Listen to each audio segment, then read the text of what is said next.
Midi 15h, Estelle Midi. Estelle Denis. Il est 13h52, vous êtes sur RMC Story, canal 23. Nous sommes vendredi et le vendredi, c'est le rendez-vous des notaires. C'est parti. RMC, Estelle Midi. Les notaires vous répondent. Et aujourd'hui, nous sommes avec maître Christophe Vielpeau. Bonjour maître. Bonjour Estelle, bonjour à tous.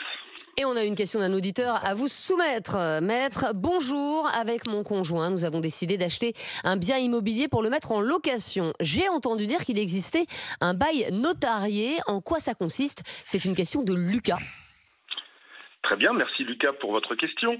Alors tout d'abord, avant de préciser ce qu'est un bail notarié, précisons tout d'abord ce que c'est qu'un bail. Une location immobilière ou un bail est un contrat entre un locataire et un propriétaire. Ce locataire est appelé preneur et le propriétaire est dit bailleur. Au terme du bail, le propriétaire confère la jouissance d'un bien, un local, un appartement par exemple, pour une certaine durée en contrepartie d'un loyer versé par le locataire.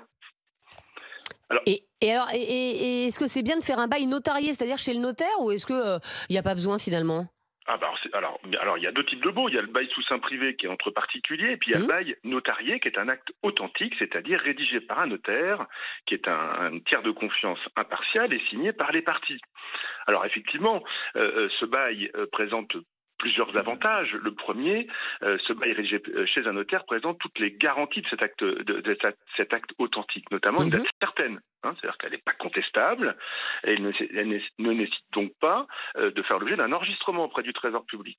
Également, le notaire, il a une obligation de conservation de ses actes pendant 75 ans. Donc si vous perdez votre bail, Lucas, s'il perd son bail, on pourra tout à fait lui en délivrer une copie. Et enfin, troisièmement, en cas d'impayé pour le bailleur, il pourra directement donner sa copie exécutoire, la copie du bail notarié, à l'huissier pour saisir les avoirs du locataire. Donc sans même avoir besoin d'une décision de justice. Et alors, qui paye ce bail notarié? Est-ce que c'est le locataire ou est-ce que c'est l'acheteur du bien? Ça dépend du type de bail. Tout d'abord, très rapidement, 5 types de baux. Le bail commercial, le bail professionnel. Le bail commercial, ça va être pour les commerçants et les artisans. Le bail professionnel pour les professions libérales. Le bail rural en matière agricole. Et puis, le bail civil pour les associations et les stationnements. Et enfin, le bail d'habitation. Pour les baux d'habitation et les baux mixtes, c'est-à-dire professionnels d'habitation ainsi que les baux ruraux, il y a un tarif des notaires. Donc, c'est un tarif réglementé avec un émolument.